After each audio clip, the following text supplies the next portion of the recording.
Γεια σας φίλες και φίλοι του καναλιού και της έρευνας. Στο σημερινό επεισόδιο η θεματολογία μας θα είναι αναφορικά με χρυσοθύρες και χομπίστες. Ποιες είναι οι διαφορές σε αυτές τις δύο κατηγορίες χειριστών ανιχνευτού μετάλλου.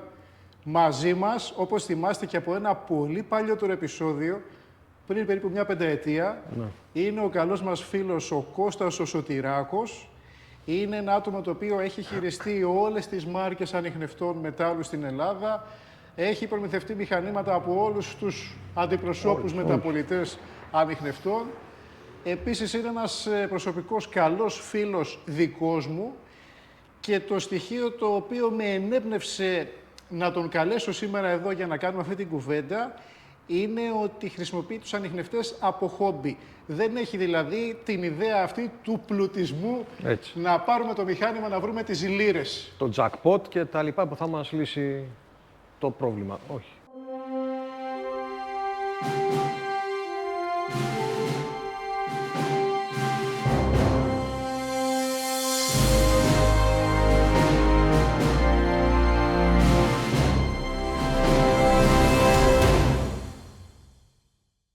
Εδώ λοιπόν θα καυτηριάσουμε, θα στυλιτεύσουμε κάποια πράγματα, κάποιες νοοτροπίες και θα έχει πολύ μεγάλο ενδιαφέρον και για τους νέους οι οποίοι μπαίνουν σε αυτόν τον χώρο, αλλά και για τους παλαιότερους. Όλοι θα βρουν ενδιαφέρον σε αυτή την κουβέντα μας.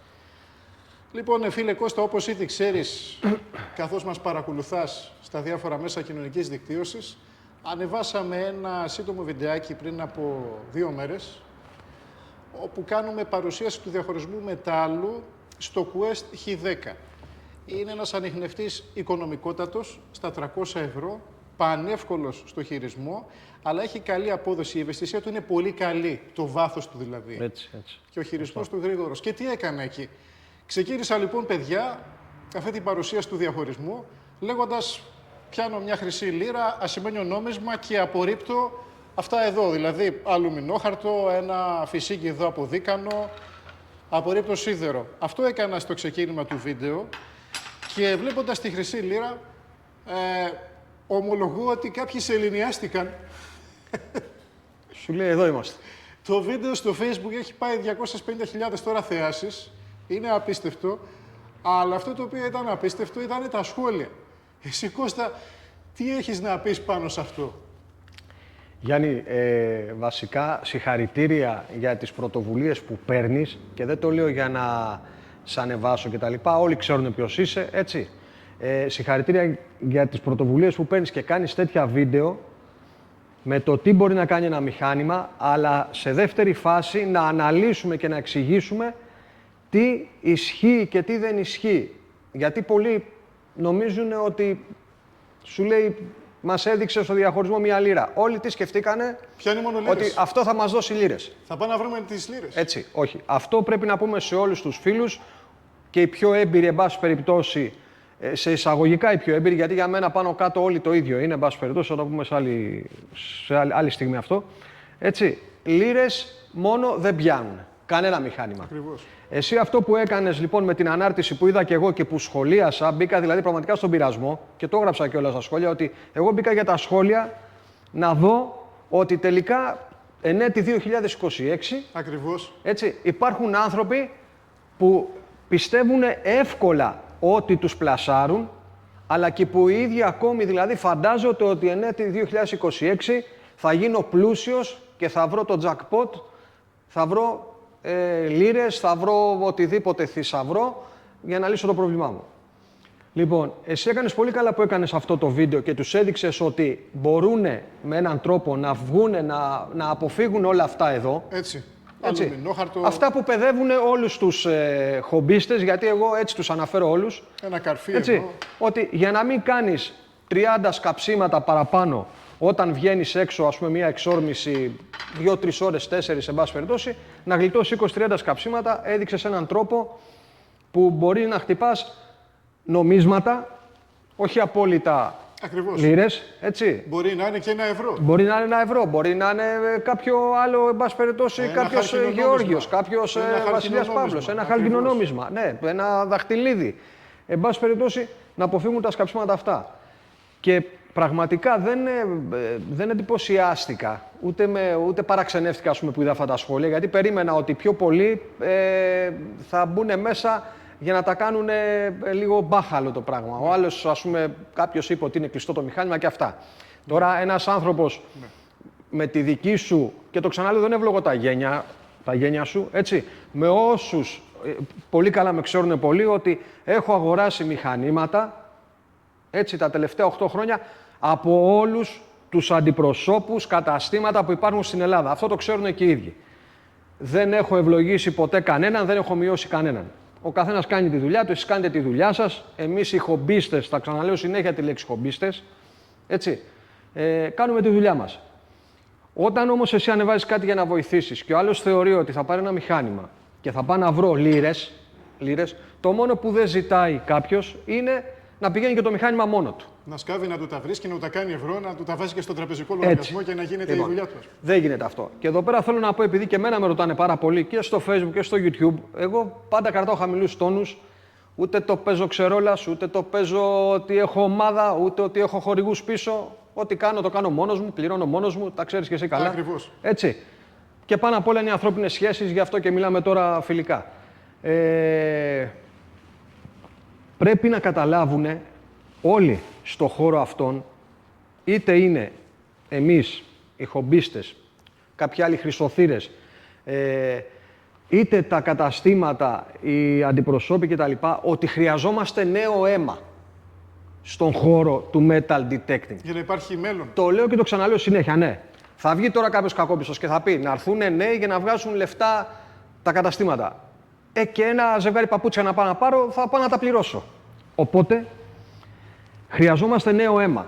Και το νέο αίμα, τα καινούρια παιδιά, είτε είναι 60 χρονών κάποιος, είτε είναι 65, γιατί αυτό το χόμπι έχει όλες τις ηλικίες, είτε είναι 18-20, έτσι, θα πρέπει με κάποιο τρόπο και με αλήθειες να τους φέρουμε κοντά. Και θα πρέπει να παρακινηθούν βλέποντας αφενός μεν τι ακριβώς κάνει πριν το αγοράσουν.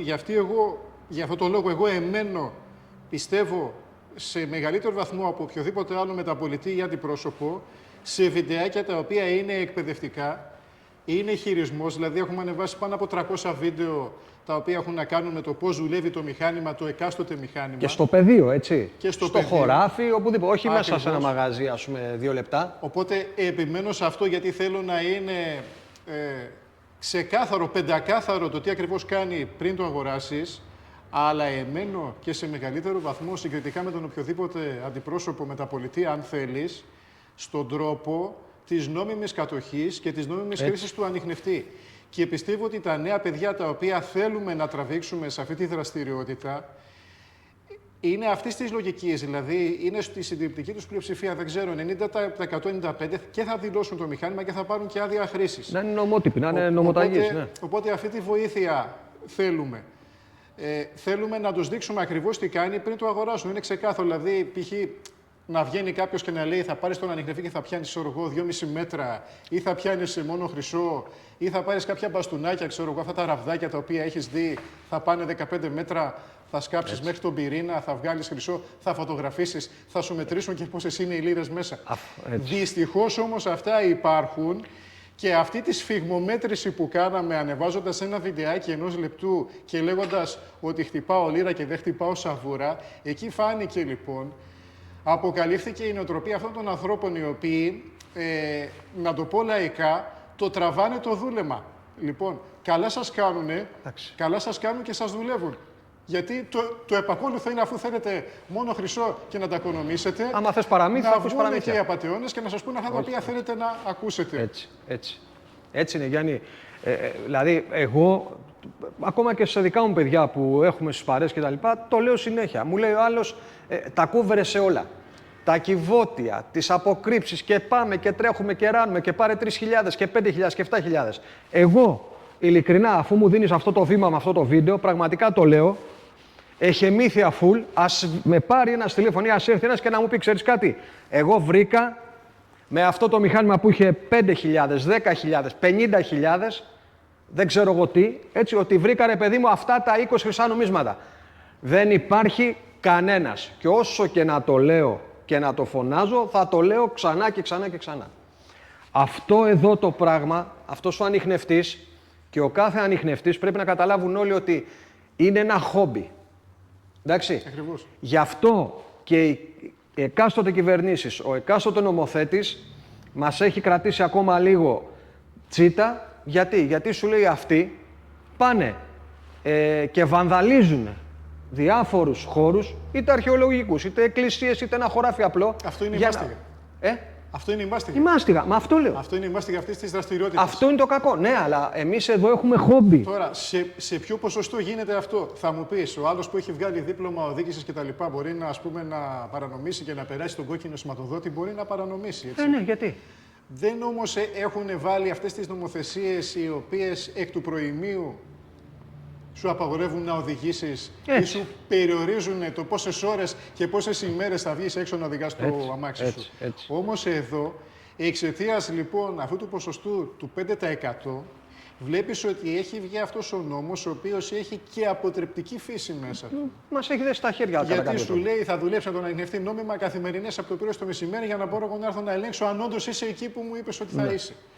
Λοιπόν, αυτό είναι η τροχοπέδη αν θέλεις, αλλά παρόλα αυτά έχουμε παλέψει πάρα πολύ στο να δείξουμε το σωστό δρόμο, στο να δείξουμε το σωστό τρόπο και όντως πάρα πολλά από τα νέα παιδιά, στην πλειοψηφία τους, δουλεύουν νομίμως. Αλλά εάν δεν υπήρχε η νοοτροπία του θα τα οικονομήσω εγώ και θα πιάνω μόνο χρυσό και θα σκάβω μέχρι τον πυρήνα, εντάξει, θα ήμασταν σε ένα επίπεδο όπως βλέπεις είναι η Γερμανία, είναι η Αγγλία, είναι οι Ηνωμένες Πολιτείες. Που θα κάναμε ράλι κι εμείς. Που εκεί ισχύει ας πούμε το ανάποδο.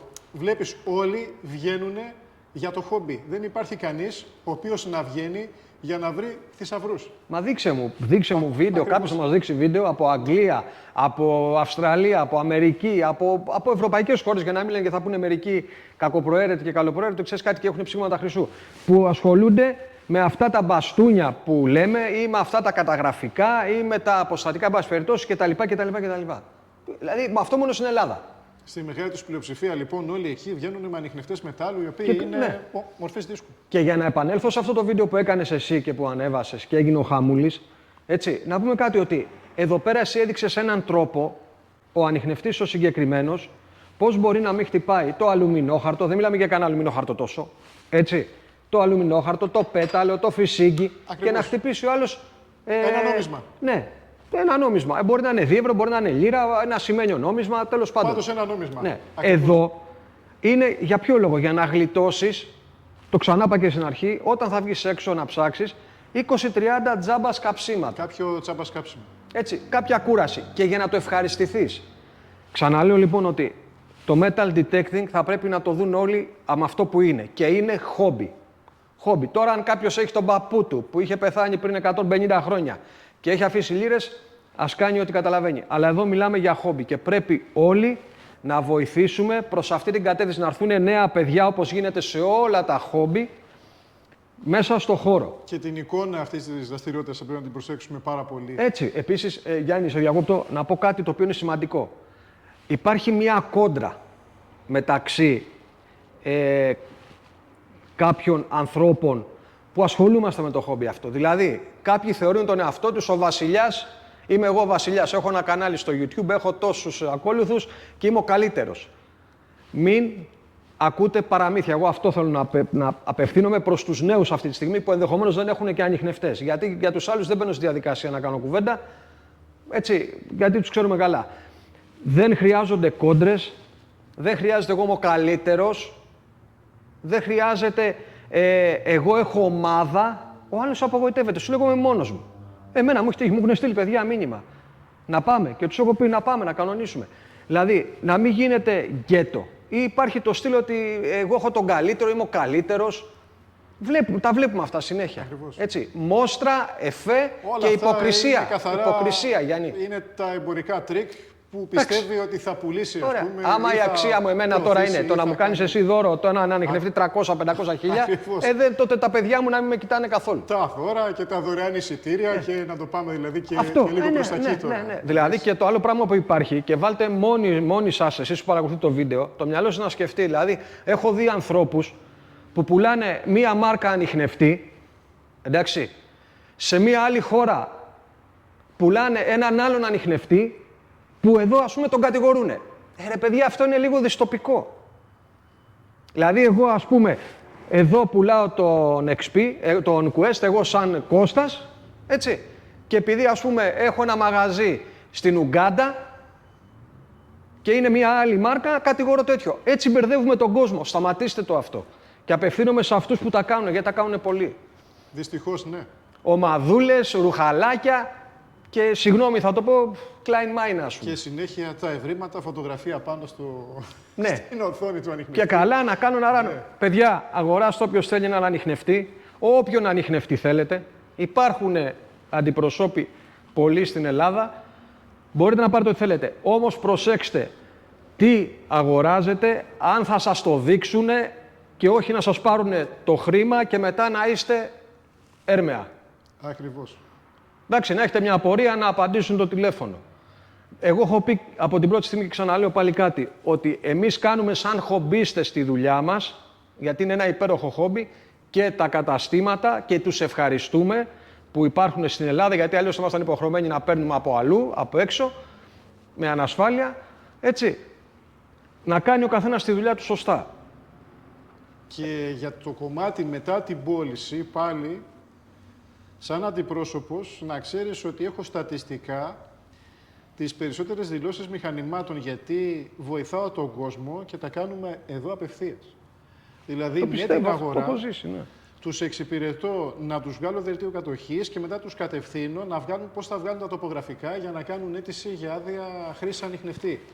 Και αν δεν είναι σε θέση να φτιάξουν τα τοπογραφικά, πάλι τους έχω λύσει. Γιατί λόγω ηλικίας δεν έχουν ευχέρεια στον υπολογιστή, ας πούμε, δεν έχουν χρόνο να ασχοληθούν. Και εκεί θα τους βρω λύση με ένα πολύ μικρό κόστος. Μα εντάξει, έτσι είναι. Γιατί και εσύ θα ασχοληθεί κάποιος, είτε εσύ είτε κάποιος άλλος συνεργάτης από εδώ πέρα, θα ασχοληθεί μία ώρα, μία μισή. Ακριβώς. Οπότε δεν υπάρχουν δυσκολίες. Εγώ θα το πω και θα το ξαναπώ. Δεν μανιάζει για κανέναν, είτε είναι συγχομπίστας, είτε λέγεται χρυσοθύρας, είτε λέγεται καταστηματάρχης. Εγώ είμαι εδώ, επειδή έχω αγοράσει εδώ πέρα 3, 4, 5 φορές μηχανήματα. Είδα το βίντεο για να μην, γιατί υπάρχουν και κάποιοι που είναι κακοπροαίρετοι και θα πούνε κάτι τώρα τι μας λέει αυτός και αυτά. Μπείτε μέσα όταν έκανε αυτό το βιντεάκι ο Γιάννης, την παρουσίαση της απόρριψης, θα δείτε έχω σχολιάσει και επώνυμα, ούτε με ψεύτικα προφίλ με τίποτα. Όλοι οι καταστηματάρχες ξέρουν ότι έχουμε αγοράσει, έχω αγοράσει από αυτούς μηχανήματα. Πολλά παιδιά με ξέρουν, με κάποιους είχαμε και αντιπαραθέσεις, έχουμε πει, έχουμε κάνει. Το θέμα είναι ένα, αυτό το χόμπι να πάει μπροστά. Και ο χώρος έχει ανάγκη από καινούρια παιδιά και καινούριους ανθρώπους να ασχοληθούν με το χόμπι. Οι οποίοι θα το δουν σαν χόμπι. Χόμπι, αυτό. Και δεν θα θέλουν να πάρουν ένα εργαλείο και με το που θα βγουν έξω, ξέρω εγώ, να κάνουν τη φαντασίωσή τους έναντι είναι και οι λίρες. Δεν γίνεται. Και εκεί βλέπεις σχόλια. Λέει, ας πούμε, είπαν πολλοί και αναγκάστηκαν να τραβήξω ένα σύντομο βιντεάκι για να τους απαντήσω. Λέει, όταν περνάς πάνω από τα σίδερα, εδώ τα καρφιά και το πέταλο, είναι το μηχάνημα κλειστό. Γι' αυτό άργησες να το πας στο ασίμι και στο χρυσό, για να μας δείξεις, ας πούμε, ότι τα έχεις απορρίψει.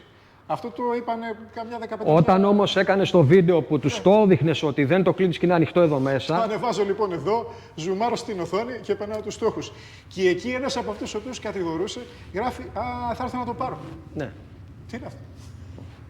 Είναι ενέτη 2026 αυτό που λέμε ότι τη μία υποστηρίζω αυτό και μετά από 5 δευτερόλεπτα, 5 λεπτά αναλόγως λέω κάτι άλλο. Εντάξει, υπάρχουν και αυτοί. Καλοδεχούμενοι όλοι. Και σε πόσο βάθος θα πιάσει μία λίρα, ας πούμε, σχόλια πολλά. Άλλο αυτό. Και τι βάθος πιάνει, τώρα δηλαδή. Μου πες, τι βάθος πιάνει, ας πούμε, θέλεις να χτυπάς 2 μέτρα. Πρόκειται να σκάψεις ποτέ. Πρόκειται να σκάψεις 2 μέτρα. Παιδιά, έτσι κι αλλιώς, αυτό με το σκάψιμο πάλι φταίνε κάποιοι παλιοί χομπίστες. Οι παλιοί. Έτσι, Ακριβώς. η παλιή κοινοτροπία. Κάποιοι που δεν έχουν με τι να ασχοληθούν, δεν ξέρω τι κάνουν, αν έχουν χρήματα, αν βιοπορίζονται, εν πάση περιπτώσει, αν είναι συνταξιούχοι, αν είναι άεργοι, άνεργοι και αυτά, δεν ξέρω τι είναι, αλλά κάνουν ζημιά και παρασύρουν τους καινούριους, ρε Σιγιάννη, και αυτό μου τη βαράει στο κεφάλι, πραγματικά στα νεύρα, ότι λέει, θα πας 1 μέτρο, εγώ πάω 1 μέτρο, το άλλο πάει 1,5 μέτρο, το άλλο πάει 2 μέτρα. Αφού στην ουσία ξέρουμε όλοι ότι πάνω από 60-70 πόντους δεν θα σκάψει κανένας. Και οι αποκρύψεις δεν ήταν μέχρι 80. Δεν είναι πάνω. Μέχρι 80 πόντους, 90. Ακριβώς. 80 Και όσα έχουν φανεί ότι έχουν βρεθεί, βλέπεις ας πούμε, ή κιουπάκια ή κυβωτιάκια ή οτιδήποτε από αυτά, ήταν μέχρι τους 60-70 πόντους. Δεν είναι παραπάνω. Αυτό το ξαναλέω, αφού μου δίνεις την ευκαιρία μέσα από τα βίντεο που κάνεις και το κανάλι σου και τις σελίδες σου και τα προφίλ, να πω ότι είναι ένα υπέροχο, φανταστικό χόμπι. Έτσι, εγώ το κάνω τα τελευταία 8 χρόνια. Δεν είμαι 30 χρόνια, δεν είμαι 20, δεν είμαι ξερόλας, δεν τα γνωρίζω όλα. Έχω δουλέψει όμως μηχανήματα πολλά, έτσι, και τα έχω δει. Είναι ένα υπέροχο χόμπι που θα σε κάνει να υδρώσεις, να κάνεις 3-4 χιλιόμετρα περπάτημα δεξιά-αριστερά πήγαινε έλα, να σκύψεις, να σκάψεις, να είσαι μες στη φύση, να φύγεις από τη βοή. Αυτά είναι ο θησαυρός. Και μπορεί να είσαι και τυχερός να βρεις ένα ωραίο νόμισμα, νόμιμο, και να κάνεις ένα τυχερό μπίπ, ας πούμε, ναι, που θα είναι κάτι αυτά δυνατό. Τα οποία θα τα βρεις επάνω, ας πούμε, στο χόμπι, έτσι. Έτσι. Αλλά δυστυχώς αυτή είναι η νοοτροπία, λοιπόν, την οποία εκμεταλλεύονται όλοι αυτοί οι απατεώνες. Εκμεταλλεύονται δηλαδή αυτή τη φαντασίωση ότι θα πάρω έναν ανιχνευτή και θα γίνω πλούσιος, και βλέπεις τι τους πουλάνε. Τους πουλάνε πατέντες, τους πουλάνε κατασκευές, τους πουλάνε, ξέρω εγώ, μπαστούνια που τα διαφημίζουν ότι θα πάνε, ξέρω εγώ, 1,5 μέτρο, και στο δοκιμαστήριο, επειδή μιλάω με άτομα που έχουν δοκιμαστήρια, δεν πιάνουν κυβότιο ούτε στους 70 πόντους δεν το πιάνουν. Και έχουν πληρωθεί αδρά. Έχουν πληρωθεί αδρά, δηλαδή έχουν πληρωθεί από 1,5 χιλιάρικο έως και κάποια 7-7,5 χιλιάρικα ευρώ. Έχουν πετάξει χρήμα τρελό για να κάνουν αυτή τη φαντασίωσή τους, το κόλλημά τους δηλαδή, πραγματικότητα. Και έρχομαι σε κάποια άλλη αντιδιαστολή. Αυτός ο κόσμος ο οποίος έχει πάρει τον ταπεινό Quest X5, X10, 180 ευρώ, 240, 300 ευρώ, αυτοί οι οποίοι ψάχνουν με την οτροπία του χόμπι, που δεν θέλουν να βρουν τις λίρες δηλαδή, πολλοί από αυτούς, φίλε, βρίσκουν και θησαυρό. Έτσι. Αυτό είναι αλήθεια. Αυτό είναι αλήθεια. Είτε σε ένα τοίχο παλιού σπιτιού, ας πούμε, πέτρινο, ή σε κάποιο μονοπάτι, σε μια πηγή, βρίσκουν κάποια κέρματα. Εντάξει, μπορεί να μην είναι λίρες. Μπορεί να είναι ένα ασημένιο νόμισμα. Αλλά είναι κάποια απόκρυψη, κάποιος σωρός, κάποια νομίσματα, αυτά που είχε οποιοδήποτε δηλαδή φτωχός άνθρωπος εκείνη την εποχή, το βιός του και τα είχε κρύψει. Πάνω εκεί λοιπόν, χωρίς σημάδια, χωρίς λίτες, χωρίς όλα αυτά τα οποία έχεις δει και τα βλέπεις κάθε μέρα, ας πούμε, πήγαν και έβγαλαν νομίσματα. Μα αυτό είναι το θέμα, η χαρά του χόμπι. Ακριβώς. Ξεκινάς χόμπι και δεν ξέρεις που θα πέσεις. Θα γίνει αυτό. Εγώ, ας πούμε, έπεσα πάνω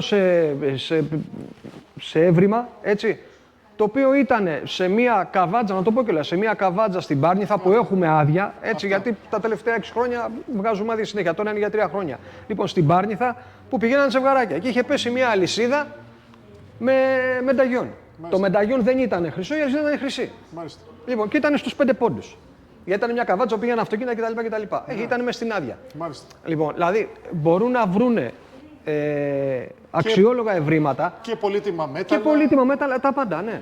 Και κέρματα μαζεμένα επίσης να είναι αποκρύψεις. Όσες φορές όμως πήγαμε με γεωραντάρ, με τέτοια, 5-6 φορές που ήταν, δεν ήταν πολλές και ξέρουν τα παιδιά που με παρακολουθούν ποιοι είναι. Δεν βρήκαν ποτέ τίποτα. Εντάξει, αυτό ισχύει για τις περιπτώσεις οι οποίες δεν είναι από πρώτο χέρι. Αν είναι από πρώτο χέρι, όπως λες, συγγενείς σου, παππούς σου κτλ. Ξέρω εγώ, εκεί έχεις τις πιθανότητες. Τώρα, αν ακούσει αυτά τα λόγια του καφενείου και ξέρω εγώ, ερμηνεύσεις. Εγώ, Γιάννη, πραγματικά. Καταστάσεις, άστα να πάνε.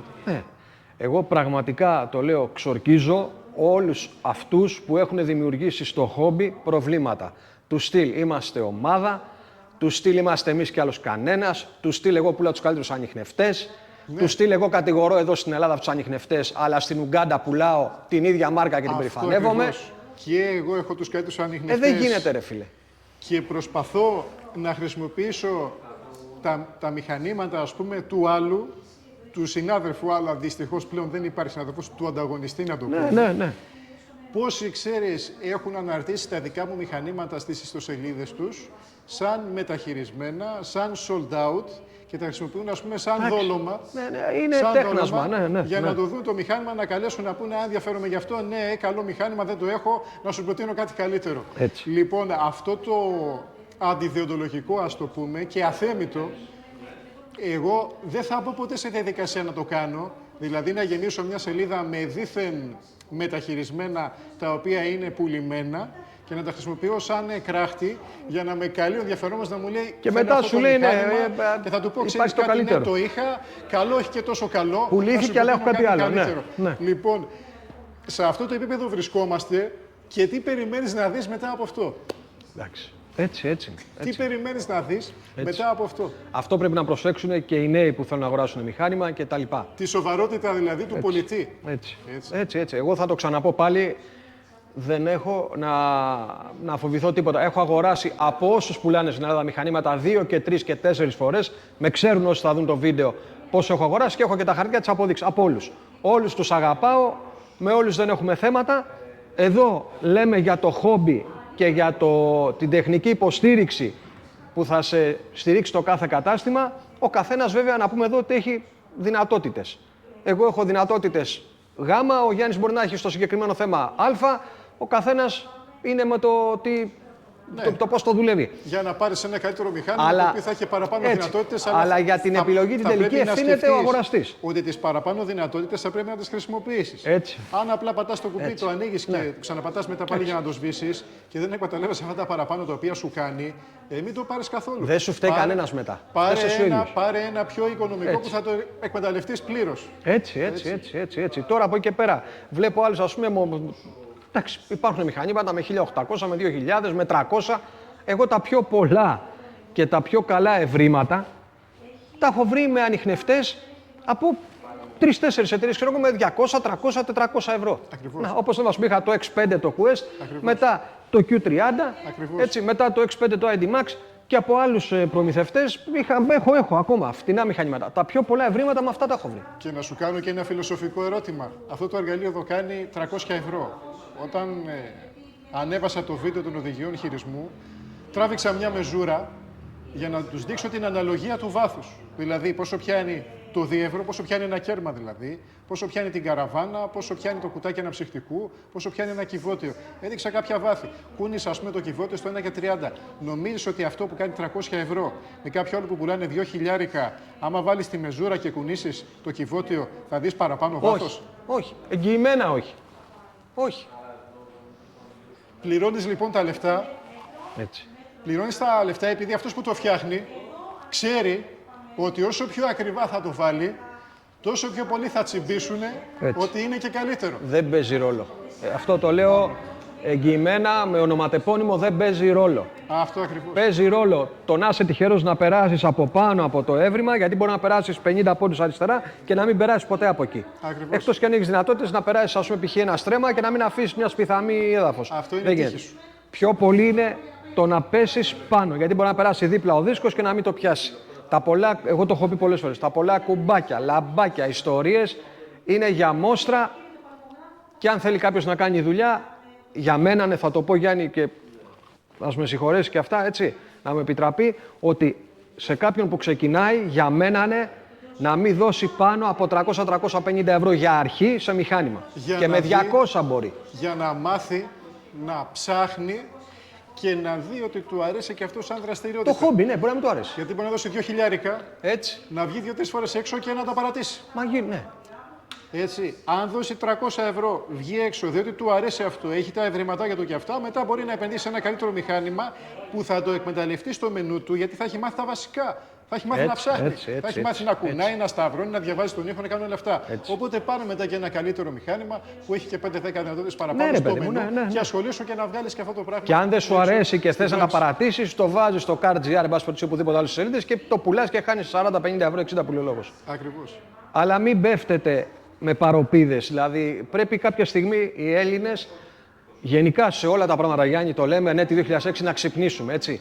Δεν γίνεται ο άλλος να πιστεύει ότι θα πάω να βρω 50 λίρες με το διαχωρισμό που έδειξε ο Κυρίτσης. Μπορεί να βρεις 50 λίρες, αλλά μπορεί να βρεις και 52 ευρώ. Ακριβώς. Δεν σου εγγυάται κανείς ότι θα βρεις τις λίρες, αλλά δεν γίνεται, ρε φίλε, να πιστεύεις ότι θα βρεις 50 λίρες μόνο και να θες να έχεις και δικαίωμα να πάω να ψηφίσεις. Συγγνώμη κιόλας. Ναι, ή να ζητάς το μηχάνημα που θα σου βγάλει μόνο τις λίρες και εκείνοι που θα σε πιάσουν. Ναι. Λοιπόν. Είσαι άξιος δηλαδή της νοοτροπίας σου, είσαι άξιος της αντίληψής σου. Τελείως. Εγώ το ξαναλέω. Θέλουμε νέα παιδιά στο χόμπι. Οι παλιοί να βοηθήσουν και να αφήσουν τους εγωισμούς και το ότι εγώ είμαι ο τάδε και είσαι ο τάδε. Όλοι μας είμαστε τίποτα. Είμαστε όλοι τίποτα. Δεν υπάρχει λόγος για αψημαχίες και ιστορίες. Και όσοι είναι επαρχία, έτσι αναφέρομαι σε αυτούς είναι επαρχία, όσους έρχονται κοντά σας, βοηθήστε τους πραγματικά. Όχι να τους κάνετε επίδειξη, να έρχονται μαζί σας 2-3 φορές και μετά να απογοητεύονται, να φεύγουν. Βοηθήστε τους, δείξτε τους, προτείνετε τους μηχανήματα που έχετε δουλέψει. Γιατί έχει συμβεί και αυτό. Μου λέει ο άλλος, πήγα εσύ με τον τάδε, με το Θανάση να δανειστώ ένα όνομα, Ναι. και μου έκανε εφέ. Αντί να μου δείξει 3 τρόπους πώς να το λειτουργήσω και αυτά. Με έβαζε και έσκαβα Ναι. και μετά σηκώθηκα, λέει, και έφυγα. Βοηθήστε τους νέους. Τα μαγαζιά κάνουν τη δουλειά τους, έχουν έξοδα, πληρώνουν, είναι νόμιμα καταστήματα. Οι χομπίστες, το ξαναλέω, είμαστε χομπίστες. Εγώ είμαι χομπίστας, δεν είμαι χρυσόθυρας. Έχω τη δουλειά μου, το ξέρουν όλοι. Χόμπι κάνουμε. Βρίσκουμε 3-4 ώρες, πάμε με το μηχάνημα, παίρνουμε τον αέρα μας και το τυχερό μπιπ μπορεί να έρθει. Το χόμπι. Σε όλα τα βίντεο που έχω ανεβάσει οδηγίες χειρισμού, δείχνω το σίδερο. Δείχνω πώς χτυπάει το σίδερο. Δείχνω πώς θα απορρίψεις το σίδερο. Μάθετε να ψάχνετε, σκάψτε να βρείτε τα σίδερα. Μην περιμένετε την εύκολη λύση, το μηχάνημα να βρίσκει τους κουβάδες και τα κυβότια με τις λίρες. Μάθετε να αναγνωρίζετε τα άχρηστα. Σκάψτε, βγάλτε στόχους και μετά θα μπορείτε να αξιώνεστε ότι έχετε τη δυνατότητα να βρείτε και λίρες. Ναι. Αν παίρνεις λοιπόν ένα μηχάνημα που το έχεις βάλει στον αυτόματο πιλότο και βγαίνεις 2 φορές το χρόνο έξω, δεν πρόκειται ποτέ να μάθεις να ψάχνεις. Έτσι. Και ο ψάχνων βρίσκει, λέει. Τι κάνεις λοιπόν μετά, το βάζεις στην άκρη και παίρνεις άλλο μηχάνημα και άλλο μηχάνημα. Ναι. Γιατί έχεις μάθει να ακούς αυτά που θέλεις να σου λένε. Έτσι. Ότι το επόμενο θα είναι καλύτερο από το προηγούμενο. Ακριβώς. Και το επόμενο θα είναι καλύτερο από το προηγούμενο, αλλά στην ουσία δεν έχει κάτσει εσύ ο ίδιος να μάθεις το μηχάνημα. Έτσι έκανα και εγώ πριν 7 χρόνια όταν ξεκίνησα 8 και κάποιος μου είχε πει τότε: ξέρεις κάτι, κάτσε και μάθε το μηχάνημα, ας πούμε. Οπότε, ποια είναι η καλύτερη λύση? Παίρνεις ένα μηχάνημα τίμιο, αξιόλογο, με τεχνική υποστήριξη, με τα πάντα, έτσι, και κάθεσαι και το μαθαίνεις. Και κάθε φορά που βγαίνεις έξω, μαθαίνεις περισσότερα, καλύτερα και θα σκεφτείς και θα πεις: ξέρεις κάτι, τι είχα κάνει τότε λάθος, είδες πώς γίνεται. Αυτά. Ακριβώς. Λοιπόν, φίλες και φίλοι, περνάει από τις οθόνες σας το παλιό βιντεάκι το οποίο είχαμε κάνει με το φίλο μας τον Κώστα τον Σωτηράκο, πριν από περίπου 5 χρόνια ήτανε. Ο Κώστας ήθελε να προβεί σε αγορά του νέου μοντέλου Quest X5 ID Max, το οποίο είναι στα 240 ευρώ. Ήθελε να του το στείλω, αλλά τον παρακάλεσα και τον ευχαριστώ που δέχτηκε την πρόσκλησή μου να έρθει εδώ σήμερα στο κατάστημα για να κάνουμε αυτή την κουβέντα, η οποία πιστεύω ότι θα προσθέσει έστω ένα μικρό λιθαράκι, ρε παιδί μου, για να βοηθήσει το νέο κόσμο που θέλει να μπει σε αυτή τη δραστηριότητα για να το κάνει σωστά. Τους νέους. Εγώ απευθύνομαι στους νέους. Και να στυλιτεύσουμε λίγο και την νοοτροπία και τα κακώς κείμενα. Έτσι. Λοιπόν, ο Κώστας θα προχωρήσει και θα πάρει το Quest X5 ID Max, το ταπεινό Quest X5 ID Max των 240 ευρώ, το οποίο είναι ταπεινό στην τιμή, αλλά στις δυνατότητες Πολύ δυνατό. Γιατί και τον Deus στο Lite έχω και Q35 και πολλά. Θα κάνει λοιπόν ό,τι κάνουν και κάποια πολύ ακριβότερα του. Έτσι. Ευχαριστούμε τον Κώστα που ήρθε σήμερα μαζί μας και μας προσέφερε αυτή την πανέμορφη κουβέντα. Να είναι όλοι καλά. Προχωράμε λοιπόν να δούμε το εργαλείο. Έτσι. Γεια σας φίλες και φίλοι. Να είστε καλά μέχρι το επόμενο επεισόδιο. Ανιχνευτές μετάλλων Κυρίτσης. Γεια σας.